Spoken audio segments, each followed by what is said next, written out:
되는데요. 20%의 원인에 의해 80%의 결과가 발생한다는 겁니다.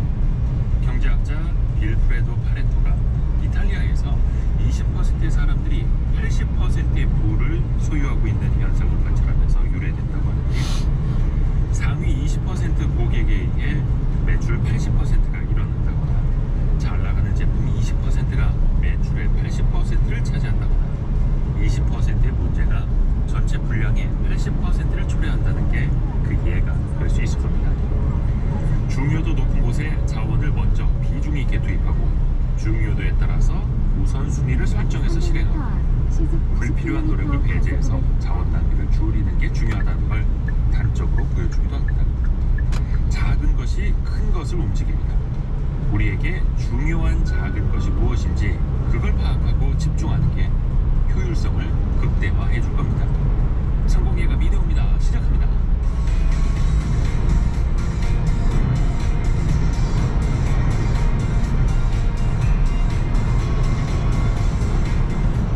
안녕하세요.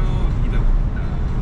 11월 15일 화요일 많은 분들이 또 벌써 KBS 콩으로 출석해주고 계시네요. 임근재님이 바로 굿모닝 모두들 굿모닝 되십시오. 자, 오늘 화요일이니까요. 또 원탁의 기자들 K 만나시면서 같이 토론도 뜨겁게 해보시는 날이죠. 미국의 도널드 트럼프 미국 대통령 당선인이 각 부처 수장들을 잇따라 발표하고 있습니다. 가장 대표적으로 테슬라 CEO 일론 머스크 진작에 이름을 올렸고요. 누가 정책을 이끄느냐에 따라서 글로벌 경제 운명까지 좌우될 것 같은데요. 트럼프 2기 행정부의 밑그림 같이 한번 살펴보시죠. 또 국내에서도 기업마다 인사 발표가 한창입니다. 외국인 CEO, 또 90년대생 대표이사들 새로운 바람이 대기업에서 불고 있는데요. 삼성전자, SK 등 재계 인사철 분위기까지 같이 한번 살펴보시죠. 오늘의 경제 상식 퀴즈도 빠지지 않습니다. 정답은 두 글자. 오늘은 쉽습니다. 이것 금리가 떨어지질 않고 있는데요. 미국 정부가 발행한 이것 10년물의 금리가 최근에 4.4%를 상회하고 있죠. 트럼프 당선 이후에 인플레이션 우려가 작용하는 모양새입니다. 또 국가나 공공기관, 기업 등이 자금을 조달하기 위해서 발행하는 차용 증서이기도 한데요. 보통 주식보다는 위험성이 낮다고 합니다만 이 발행자의 신용 상태에 따라서 그 위험 수준이 천차만별이기도 합니다. 영어로는 본드라고 부르기도 하고요. 질이 나쁜 이것은 정크 본드라고도 부릅니다. 일상에서는 빌려준 빚, 채무를 받아낼 권리, 채무를 받아낼 권리를 이렇게 부르기도 하죠. 자, 쉽죠? 짧은 문자 50원, 긴 문자 100원이 드는 샵 9730, 또 KBS 콩 열려 있고요. 추첨을 통해서 저희가 꾸준히 다양한 선물을 보내드리고 있습니다. 유튜브를 통해서도 언제든지 함께 하시죠. 성공 예감 이대호입니다. 자주 검색하시면 성공이 가까워집니다.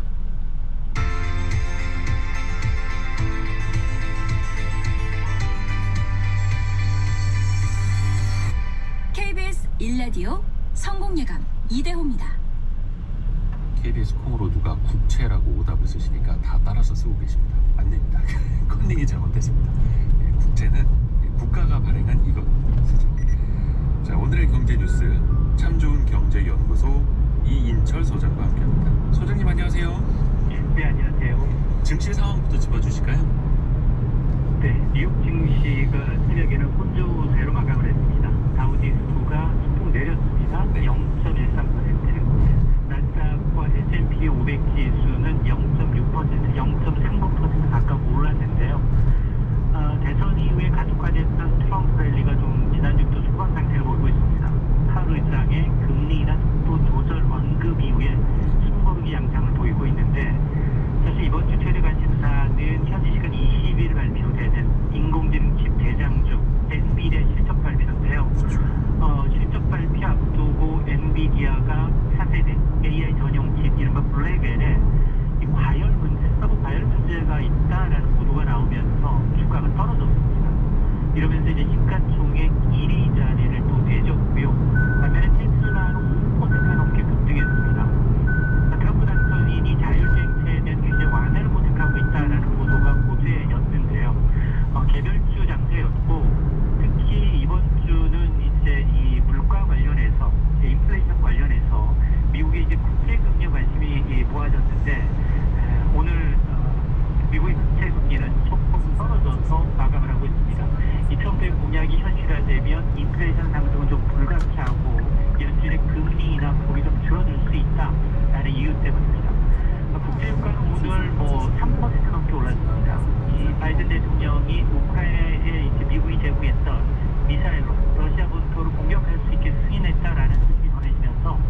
NVIDIA 지역은 대략 시속 70km 과속 신호 위반 런던 단속 선물거래소의 구간입니다. 브렌트 휴일 1월물은 대략 73달러대로 이제 집계가 되고 있는 상황이고요.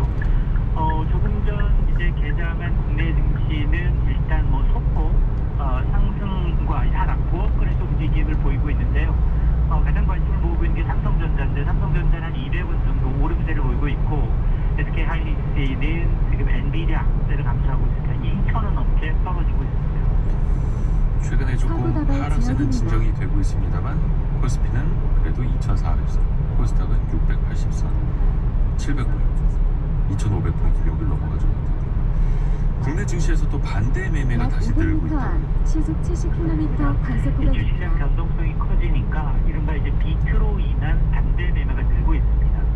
지난 14일 기준 이제 위탁 매매 미수금 대비 반대 매매 금액이 131억 원으로 집계가 되고 있는데 하루 평균 반대 매매 금액이 100억 원대 이상으로 올라온 건 지난 10월 18일 이후 약 한 달여 만인데요. 특히 이제 이 위탁 매매 미수금은 뭐 1조 원대를 돌파하고 있습니다. 지금 반대 매매라는 게 이제 투자자가 증권사로부터 빌린 돈을 갚지 못했거나 신용거래 후 주가가 담보 비율 아래로 떨어지게 되면 증권사는 임의대로 주식을 강제로 매도하는 수를 찾는데요. 코스피가 이제 지난주 2,400선까지 이제 떨어지니까 투자자들이 미수금을 갚지 못해서 반대 매매 물량이 좀 쏟아지고 있다라는 의미인데요. 모처럼 이제 요즘처럼 특히나 이제 증시 변동성이 지속될 경우 반대 매매가 더 늘어날 가능성이 높기 때문에 이렇게 신용거래용 잔고가 많은 종목들, 변동성이 큰 종목에 대해서는 이 뒤에 주의가 필요해 보입니다. 그리고 또 우리 증시의 좀 디스카운트 요인을 또 해소하고 그 선도적인 지수를 만들겠다고 하면서 코리아 밸류업 지수 만들지 않았습니까? 그런데 그 구성 종목에 대한 비판이 끊이질 않아. 그 일부 종목을 좀 바꾼다고요? 맞습니다. 이제 한국거래소가 이제 코리아 밸류업 지수의 구성 종목을 특별 변경하겠다라는 겁니다. 이 특별이라는 말이 들어갔는데요. 사실 이 지수는 지난 9월 24일이었죠. 첫 발표된 이후 2달도 되지 않아서 다시 이제 바꾸겠다라는 건데 말씀하셨던 것처럼 이 코리아 디스카운트 해소라는 취지가 미흡하다. 구성 종목에 대한 보완이 필요하다. 여러 가지 이제 지적이 있다는 건데요. 이번에 추가되는 기업은 지난 9월 24일 이후 다음 달 6일까지 기업가치 재고 계획을 공시한 기업을 대상으로 심사가 이루어지게 되고 따라서 기존의 100개 종목에다가 이제 편출 약 종목 200m 앞 지수 시속 발표 이후에 70km 밸류 과속 신호 이하 위반 단속 기업을 구간입니다. 플러스해서 100개 종목 플러스 알파에서 이제 추가하겠다는 겁니다. 편입 종목, 세부 종목은 이제 변경 당일인 다음 달 20일 전에 별도로 발표할 예정입니다. 일부 기업에 대해서는 왜 이런 기업이 투자자의 가치를 다운시키는 기업이 왜 밸류업 지수에 들어가 있느냐 이런 비판이 끊이질 않고 있는데 일단 편출은 하지 않겠다. 근데 새롭게 편입은 몇 개 더 하겠다 이렇게 밝힌 모양이고요. 또 경영권 분쟁이 한창 중인 그 고려 아연 있지 않습니까? 고려 아연 기술 중에 하나를 정부가 국가 핵심 기술로 지정했다고요? 맞습니다. 정부가 이제 고려아연의 2차 전지, 이른바 양극재 핵심 소재 관련 기술을 국가 핵심 기술로 지정했습니다. 이 국가 핵심 기술로 지정이 되면 이게 해외 유출이 될 경우 국가 안전 보장이나 국민 경제 발전에 중대한 악영향을 줄 수 있는 그런 기술을 꼭 집어서 말하는데요. 따라서 해당 기술은 이제 정부의 특별 관리를 받게 되고 만에 하나 이를 해외에 수출하거나 외국 기업에 인수합병하려고 하면 정부의 승인을 받아야 합니다. 현재 고려아연과 MBK 파트너스 영풍 연합이 경영권 분쟁이 진행 중에 있죠. 어쨌든 정부의 이번 결정으로 고려아연의 입장에선 천군만마를 얻은 셈이고요. 국가기관 산업부 명분을 강화할 수 있게 됐습니다.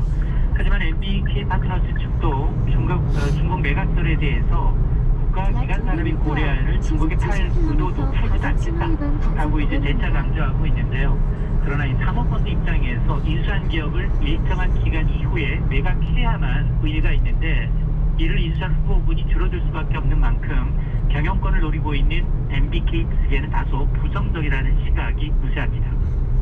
부동산 시장 이야기 들어보죠. 집값의 양극화가 더 심해지고 있다고요. 맞습니다. 지금 이 똘똘한 한치 현상이 이제 부동산 자산 불평등 심화로 이어지고 있는 건데요. 지난해 기준 상위 10% 가구의 평균 주택 자산이 12억 5,500만 원입니다. 그런데 하위 10% 가구의 평균 3,100만 원입니다. 격차가 무려 40배에 달합니다. 또한 상위 10% 가구는 평균 2.37채의 주택을 보유한 반면 하위 10%의 경우에는 0.98채로 자산 양극화가 뚜렷하게 대비가 되고 있는데요. 주택을 소유한 가구의 평균 자산 가액은 4억 2,100만 원이었고요. 주택 소유자 1,561만 명이 1인당 평균 1.07채를 소유하고 있는데 그 주택 가구 소유율이